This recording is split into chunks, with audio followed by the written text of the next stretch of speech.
Are you dreaming of strolling through the streets of Paris, sipping wine in Italy, or getting lost in the magic of Prague? But something's holding you back because you don't have a travel partner? You're not alone. And more importantly, you don't have to be. On today's episode, we're talking to Shawn Hayes, a travel concierge who empowers women to embrace the adventure of solo travel with confidence. She's here to help you see that your dream of European travel isn't just possible, it's powerful. If you've been waiting for permission, guidance, or just a little courage to go it alone or to go with friends, this conversation is for you. Hi, ladies. So happy to have you join us again on the Ever Evolving Woman podcast. I hope you enjoyed the episode today, and let's dive right into it. So, Shawn, I would love to welcome you. I'd love to hear a bit about yourself and how you became a travel concierge, and just tell us a little bit about you. Well, thanks so much for having me on, Rhonda. My story's kind of lengthy, so I'm going to try and give you bullet points, but kind of give you a big picture of what a travel concierge is and how I help people that want to travel no matter what their status is. So again, my name is Shawn Hayes. I'm the owner of Travel with Shawn Hayes, which is a personal travel concierge service. I serve the Midwest as well as nationwide, but I'm located here in Indianapolis. I hail from, if you ask me where I'm from, I can't really answer you. I've lived in 3 countries. I have lived in numerous states. And so when people ask, well, where are you from? I don't know how to answer that. But I'd like to just say that I'm very recognizable with my worldly experience. So I began in this business really from infancy. My father was in the airline industry, and we traveled a lot. But not only that, he got transferred to a number of places, including the Middle East, and then I lived in Europe.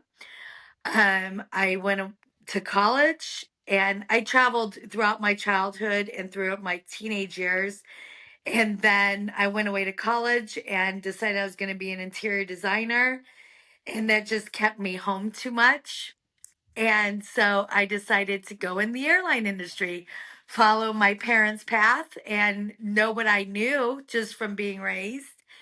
And it seemed like anytime somebody was planning a vacation, they always wanted to talk to me and not necessarily to plan the vacation for them, but to tell them where to go because they knew I was so well traveled.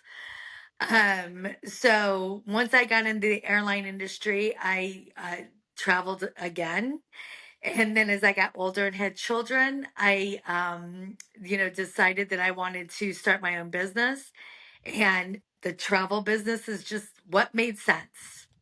Perfect. And I met Shawn just exactly what we're talking about. Just reaching out, want to go to Europe, want to have a good first really experience with my husband, make sure that everything goes smooth. And met her, and so excited to be planning something with her. And I was like, I love what you do, and I think it can be so helpful to other women. So what do you think holds most women back from traveling solo, especially like to Europe? It's really the fear of the unknown, right? Especially if you've never been to Europe, you're not really knowing what to expect. And that's where a travel specialist really can guide you. And we're not all created equal. I mean, I'll be honest with you. If you're wanting a trip to Disney World, I'm clearly not your girl. Like, I don't go to Disney World. I mean, I go with my grandchildren or I've been with my children, but it's just not my passion, is not Disney. There are travel specialists that know the ins and outs of Disney, and those are the specialists you should go to. I specialize in European travel because I live there. I go frequently. I'm there anywhere between 4 and 6 times a year. And I take the fear of the unknown out of the equation. I'm replacing the fear of the unknown with a security blanket for you. I've traveled solo. I'm very confident in the areas that I send solo travelers. I know first and foremost it's safe. I know where I can send them for their interests, whether it be to museums or shopping, or if you're a foodie, you want a nice cafe in Paris. I'm going to send you to areas that you're not going to get lost or off the beaten path. We're staying on path because you're traveling with somebody that's experienced. I may not be with you, although I do curate trips for the solo traveler that wants to meet other solo travelers. So if you want to go in a group, it's a very empowering alternative to doing it by yourself, but doing it, meeting new friends that rolls into a speculative, like, more trips to different places. Basically, like I said previously, I'm a security blanket. I know where I'm sending you. I know, how to guide you throughout the trip, whether I'm with you or I'm not with you. But basically, Europe's big. And I had a solo traveler today say she wanted to go to Rome and then she wanted to go to Paris. Well, that's not geographically an easy trip to do. You need a lot of time for that. She didn't realize that. And I said, "You're going to solo travel. I don't want you on a train for 14 hours by yourself. So we'll take a plane." So just little things you wouldn't think of that I, am skilled at planning. It comes together effortlessly for me and with more security for you. I have to say also the thing that impressed me when I was talking to Shawn, and why I wanted to do this podcast with her was because I initially called her to say, hey, we want to go to Spain and this is what we want to do. We want to bike ride. We want to do maybe some walking by a beach. And she's like, maybe think about Portugal. Portugal sounds like a better fit for you. Are you married to Spain?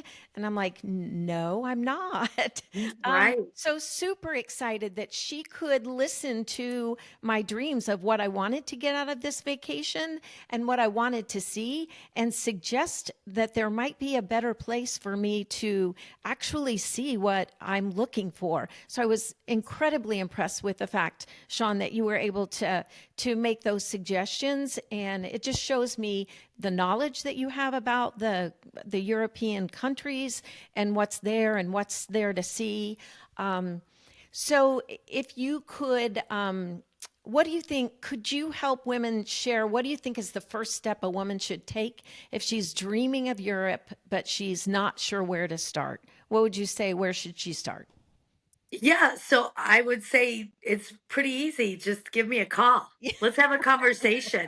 I mean, I love to chat and I love to kind of start off with getting to know one another. You can find out about a little bit about me and what I do, and then I can find out a little bit about what your vision is, what your dreams have been, what's been holding you back. It's important for me to know, what's been holding you back. What are you afraid of? What, gives you a little bit of uneasiness about the travel experience? Let's talk through that because I can tell you that everybody can travel and everybody deserves to travel. And it is so empowering when you finally do travel. I want to take a minute and also talk with you about. I know when we talked, you shared with me that you have pulled together a group of solo travelers. We're not calling them single because not all of them were single. Some of them were married and their Yeah. husbands just didn't want to travel with them, or their Yeah. partners just didn't want to travel. Mhm. And so, mostly, though, I would say it's women. Is that a fair assumption, Yeah, Shawn? I Yeah. mean, I do the solo travel for men too, but basically they already have their groups curated and they're going golfing. That's Yeah. basically the sum of Yeah. that. Yeah. Yeah. And, not that they don't have exciting adventures ahead of them in Europe, even. But women's interests, of course, I identify with, but also they're quite different. In fact, I was talking to a young lady today who wants to travel with her mom and her sisters, and they want to do a riverboat cruise on the Rhine to see the tulips next spring. And they have husbands, but their husbands don't want to go see tulips. They don't want to be on a river cruise with flowers being the highlight, right? So, yeah, I mean, like solo travel is for everybody. So, my dream and why I started curating the women's solo trips is because I have some girlfriends that are divorced. I have girlfriends that are widowed. I have girlfriends that have never been married and just really love, being empowered by other women. And we all have a common thing as a woman, and is that we all love to enjoy life and we all love making new friends. We never stop wanting to build connection with other women. So I was like, why wouldn't I just start bringing these wonderful women together and traveling with them? So I'm about to become an empty nester this year. My baby's going off to college, and I tested the waters a little bit last December, and I put together a Christmas market trip, which was, there was not a better trip to bring up as our first trip because every woman loves to shop. There was a lot of art and culture involved. And that's the last thing men want to do is go on a Christmas marketing tour, right? I mean, there's some that like to, but that's like the perfect all women's trip. And I had people from every generation, adults from every generation. I had women in their 20s, women in their 30s, women in their 40s, women in their 50s, and women in their 60s. I also, this next trip I'm doing, have a couple women in their 70s and one in their 80s. Wow. So that is the perfect trip for me because bringing the generations together, we all love to hear what young ladies are doing now, and we always still like to share each other's wisdom. But that trip ended up being amazing. So this year coming up, we're doing just a quick one to London for some theater over Black Friday weekend. But the following year, I am doing another Christmas market cruise down the Rhine. Nice, nice. I love that you're pulling women together. I just think that is so wonderful. And myself, I think that just sounds like such a fun trip. Last, could you share us what are your top three tips for women who want to travel to Europe? What would you just say? Three tips, three quick tips that you would have for them. Yeah, so it's really important to speak to a travel specialist. If it's not me, make sure that you're vetting a travel specialist that travels to Europe. The last thing you want to do is ask for a suggestion on Facebook because you're going to get everybody's best friend is a travel agent and you're not going to find a fit. You need to really vet your travel agent. You need to make sure that the where you're going is where your travel agent specializes in. That is very important. The second thing is you need to know what your timeline is for travel. A lot of people think they are going over to Europe and they want to do London and they want to do Rome and they want to do Paris. Well, London and Paris are really great places to go on a trip, but Italy is a totally different experience. You really want as much time as you can have in Italy because of different regions. So know your timeline. And then lastly, know your budget. And remember that even if you have a low budget, we can talk and make things happen. I'm going to give you different options that match your budget and timelines. All right. Thank you, Shawn, so much for joining us today. I really appreciate you taking the time. Tell me one more time. Give us your where they can reach you at. What's your website? Sure. So my website is Travel with Shawn Hayes, and that's spelled ShawnHayes. And you can send me an email. You can schedule an appointment with me anytime. All my consultations are free, and I do not charge fees for travel arrangements. I will link your contact information in the show notes. I just can't say enough thank you for joining us today. I appreciate you joining us and being with us. And we will talk again because I'm going to use you to go to Europe. So, I love it. And thank you. hopefully on a girls' trip. Yeah, that too. Yes. Thank you. For sure. Hey, it's been my pleasure. Thank you for having me, Rhonda. Yes, thank you. Thank you so much for listening to this podcast. If you have a friend who might enjoy it, please share it with them. You can also connect with us on social media at ever.evolving.woman. We're on Facebook, Instagram, and YouTube. This podcast is a space for us to learn from one another and explore topics that we don't always talk about openly.